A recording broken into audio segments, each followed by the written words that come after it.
Good evening, ladies and gentlemen. I welcome you to this press briefing by Foreign Secretary Shri Vikram Misri on the ongoing developments around Operation Sindoor. We are also joined by Colonel Sophia Qureshi and Wing Commander Vyomika Singh. With that, I hand over the floor to Foreign Secretary. Sir, over to you. Thank you Randeep. नमस्कार, good afternoon, आप सबका स्वागत है. और मैं सबसे पहले अनुरोध करूंगा कर्नल सोफिया कुरैशी से कि वो आपको आज तड़के सवेरे से हुई घटनाओं से अवगत कराएं. Colonel Qureshi. Thank you sir. नमस्कार. 8 से 9 मई 2025 की मध्य रात्रि को पाकिस्तानी सेना ने सैन्य बुनियादी ढांचे को निशाना बनाने के इरादे से पूरी पश्चिमी सेना पर भारतीय वायु क्षेत्र का कई बार उल्लंघन किया. यही नहीं बल्कि पाकिस्तानी सेना ने नियंत्रण रेखा पर भारी कैलिबर वाले हथियारों से गोलीबारी भी की. अंतर्राष्ट्रीय सीमा और नियंत्रण रेखा पर लेह से लेकर सरक्रीक तक 36 स्थानों पर 300 से 400 लगभग ड्रोनों का इस्तेमाल घुसपैठ का प्रयास करने के लिए किया गया. भारतीय सशस्त्र बलों ने काइनेटिक्स व नॉन काइनेटिक साधनों का उपयोग करके इनमें से कई ड्रोन्स को मार गिराया. इतने बड़े पैमाने पर हवाई घुसपैठों का संभावित उद्देश्य वायु रक्षा प्रणालियों का परीक्षण करना और खुफिया जानकारी इकट्ठा करना था. ड्रोन के मलबे की फोरेंसिक जांच की जा रही है. प्रारंभिक रिपोर्ट्स से पता चलता है कि वे तुर्की के असीस गार्ड सोंगर ड्रोन्स हैं. इसके उपरांत रात में पाकिस्तान के एक सशस्त्र यूएवी ने भटिंडा सैन्य स्टेशन को निशाना बनाने की कोशिश भी की, जिसे पकड़ा गया और उसे निष्क्रिय कर दिया गया. पाकिस्तानी हमले के जवाब में पाकिस्तान में 4 हवाई रक्षा स्थलों पर सशस्त्र ड्रोन्स लॉन्च किए गए. इनमें से एक ड्रोन एडी रडार को नष्ट करने में सक्षम रहा. पाकिस्तान ने जम्मू कश्मीर के तंगधार, उरी, पुंछ, मेंढर, राजौरी, अखनूर और उधमपुर में भारी कैलिबर आर्टिलरी गन और सशस्त्र ड्रोन्स का उपयोग करके नियंत्रण रेखा के पार गोलीबारी भी की, जिसके परिणाम स्वरूप भारतीय सेना के कुछ जवान हताहत हुए और घायल हुए. भारतीय जवाबी कार्रवाई में पाकिस्तानी सेना को भी बड़ा नुकसान पहुंचाया गया. इसके अलावा पाकिस्तान का गैर जिम्मेदाराना व्यवहार फिर से सामने आया. 7 मई 2025 को रात 8:30 बजे एक असफल अकारण ड्रोन और मिसाइल हमला करने के बावजूद पाकिस्तान ने अपना नागरिक हवाई क्षेत्र बंद नहीं किया. पाकिस्तान अपने नागरिक विमानों को ढाल के रूप में इस्तेमाल कर रहा है, जबकि उसे अच्छी तरह से पता है कि भारत पर उसके हमले से हवाई रक्षा की तीव्र प्रतिक्रिया होगी. यह भारत और पाकिस्तान के बीच अंतर्राष्ट्रीय सीमा के पास उड़ान भरने वाले अंतर्राष्ट्रीय उड़ानों सहित नागरिक विमानों के लिए सुरक्षित नहीं है. यहाँ स्क्रीन शॉट में पंजाब सेक्टर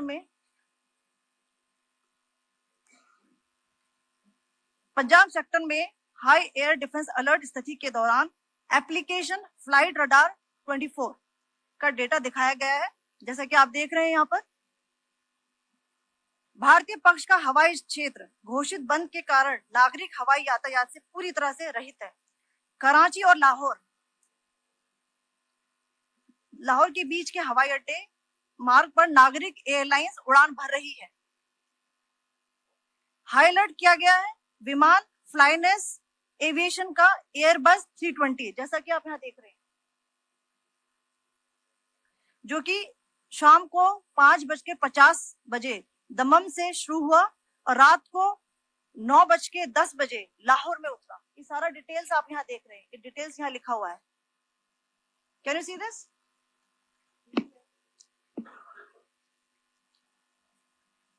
भारतीय वायुसेना ने अपनी प्रतिक्रिया में काफी संयम दिखाया और इस प्रकार अंतरराष्ट्रीय नागरिक विमान सेवा की सुरक्षा सुनिश्चित की. धन्यवाद. जय Hind.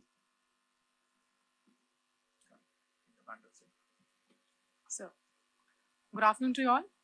On the intervening night of 8th, 9th May 2025, Pakistan military carried out multiple violations of Indian airspace along the entire western border with an intent to target military infrastructure. Pakistan military also resorted to firing of heavy caliber weapons along the line of control.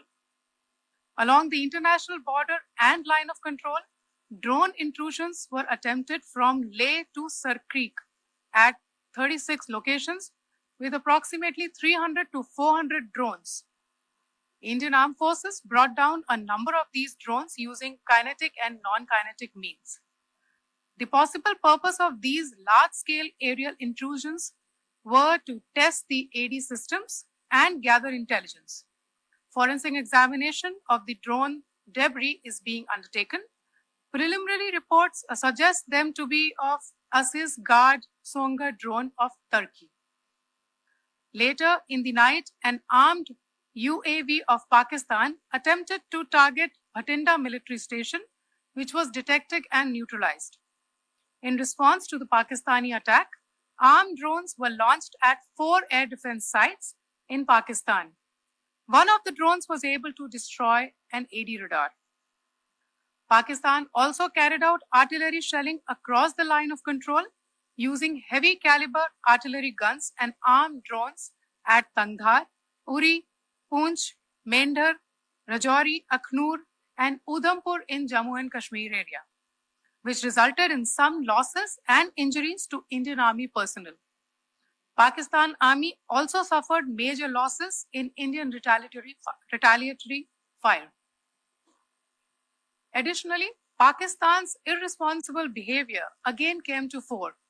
Pakistan did not close its civil airspace despite it launching a failed unprovoked drone and missile attack on 7th May at 8:30 hours in the evening. Pakistan is using civil airliners as a shield, knowing fully well that its attack on India would elicit a swift air defense response. This is not safe for the unsuspecting civil airliners, including the international flights, which were flying near IB between India and Pakistan. The screenshot we just showed and we shall share with you, it shows the data of the application Flight Radar 24 during a high air defense alert situation in the Punjab sector. As you have seen, the airspace on the Indian side is absolutely devoid of civil air traffic due to our declared closure. However, there are civil airlines flying the air route between Karachi and Lahore. Amongst the other civil aircraft that you can see, we have highlighted an aircraft which is Airbus 320 of Flynas Aviation, which was originated from Dammam at 1750 hours and landed later at Lahore at 2110 hours in the night.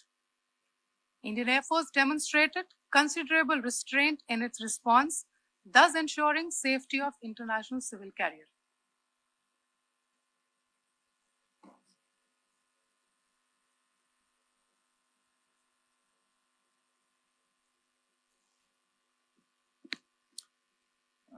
Thank you, Colonel Qureshi, Wing Commander Singh. I have just a few points to share in addition. कल रात की पाकिस्तानी सेना की कायरतापूर्ण गतिविधियों से आपको colonel Qureshi और विंग कमांडर सिंह ने पहले ही अवगत करा दिया है. These provocative and escalatory actions that were taken by Pakistan last night were targeted at Indian cities and civilian infrastructure, in addition to some military targets. The Indian Armed Forces responded proportionately, adequately, and responsibly. ये जो हमले हुए कल रात को भारतीय सैन्य इकाइयों ने पर्याप्त रूप से और एक जिम्मेदाराना रुख अपनाते हुए इन हरकतों का उत्तर दिया.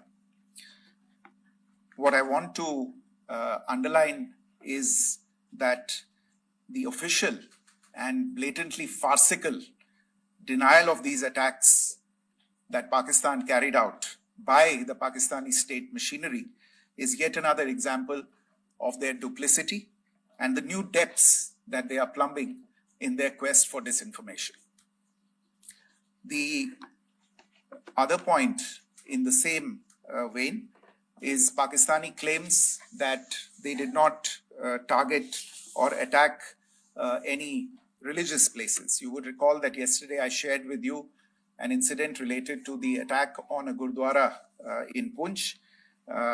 Instead of owning up to these attacks, Pakistan made the preposterous and outrageous claim that it was the Indian Armed Forces and the Indian Air Force that was targeting cities like Amritsar and trying to put the blame on Pakistan.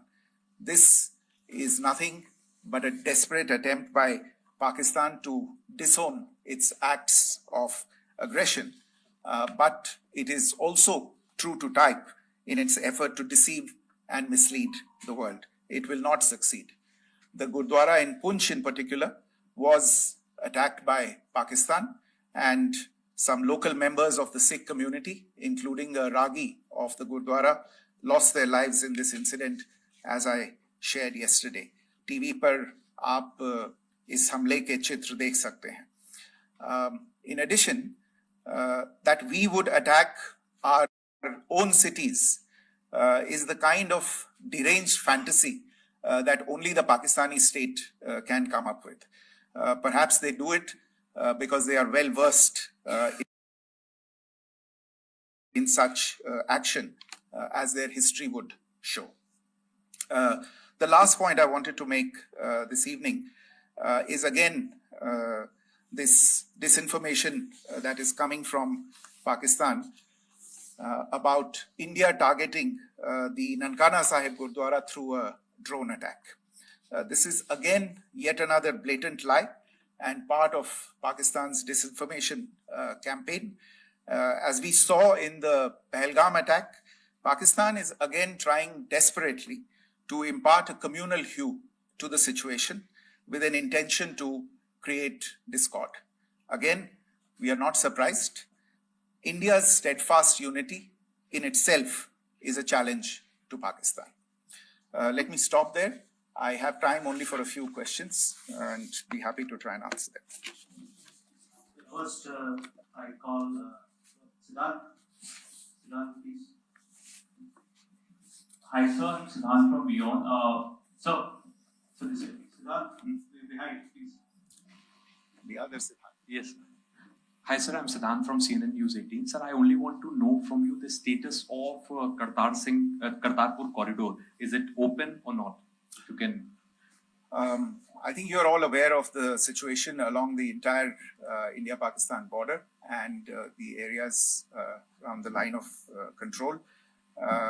In view of the existing security scenario, the services of the Kartarpur Sahib corridor have been suspended till further directions. We'll update you as and when there is a change in the situation. We have a question here. Rishabh.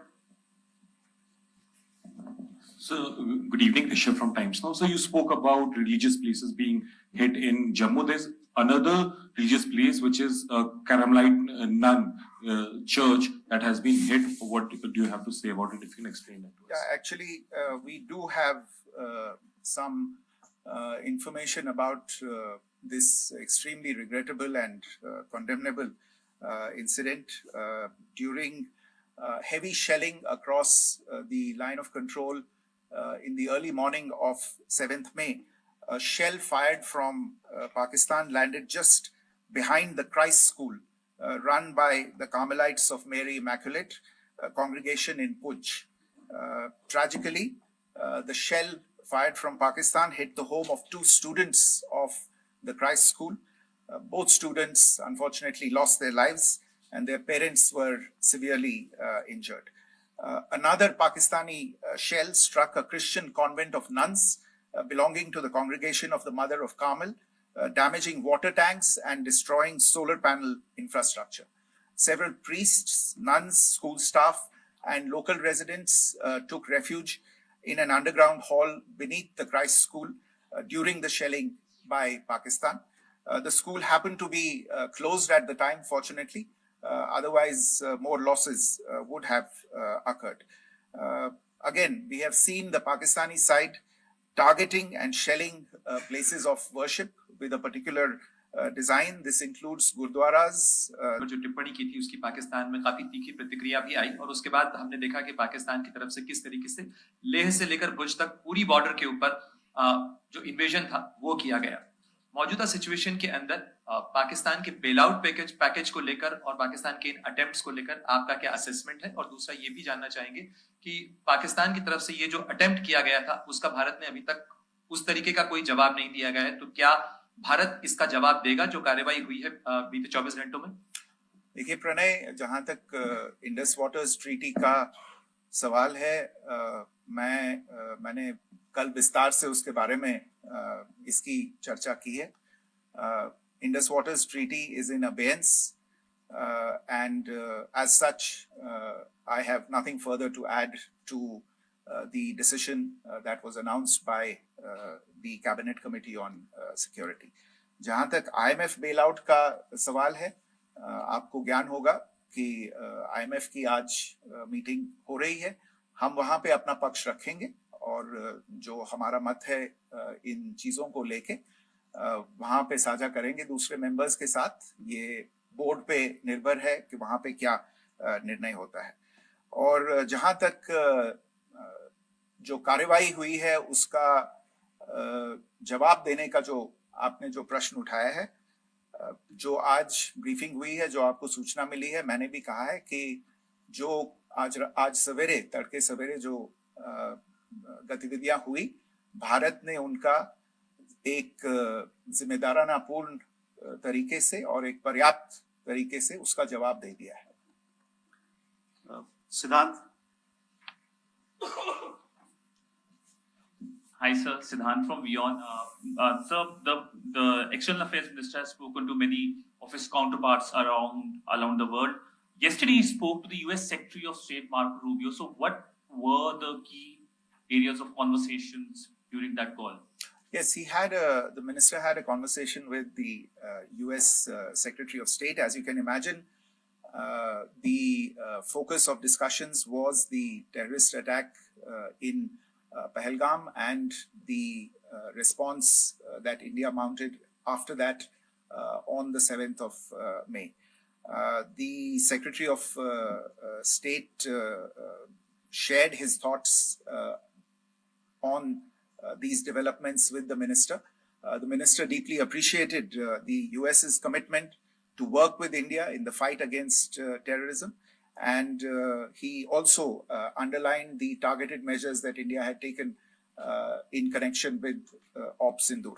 The minister also underlined that India would firmly counter any attempts at escalation from there. But in follow-up to that, as you are aware, there have been a number of other conversations. The minister had a conversation with the UK Foreign Secretary, David Lammy, today. There too, the discussion centered around countering terrorism, for which there must be zero tolerance. And I understand just a short while ago, the External Affairs Minister has also spoken to the Foreign Minister of Norway, Espen Barth Eide, which was also focused on recent developments stemming from the terrorist act in Pahalgam. One last question, Sudhi. Sir, Foreign Secretary, thank you for doing this. Sudhi Ranjan from Bloomberg. Foreign Secretary, India had struck Bahawalpur the other day, which is also connected with the murder of one of us, journalist Daniel Pearl. If you could give us an understanding of what exactly are the reports that you're getting. You're right. Bahawalpur is the headquarters of the Jaish-e-Mohammed terrorist group that is proscribed by the United Nations. Its leader, Maulana Masood Azhar, is a proscribed individual. It is, you brought up the connection with the tragic death or killing of Daniel Pearl of the Wall Street Journal. The Jaish-e-Mohammed was in some way directly or indirectly responsible for the death of Daniel Pearl. But the real connection is through Ahmad Omar Saeed Sheikh, the British Pakistani jihadi who was held in India, but was finally released in 2000, and he was the person who lured Daniel Pearl to his eventually leading to his murder. So these are all obviously connected figures, connected individuals, connected institutions, and the attack on Bahawalpur, on that facility of the Jaish-e-Mohammed in Bahawalpur is, I would imagine, a fitting part of this unfortunate incident.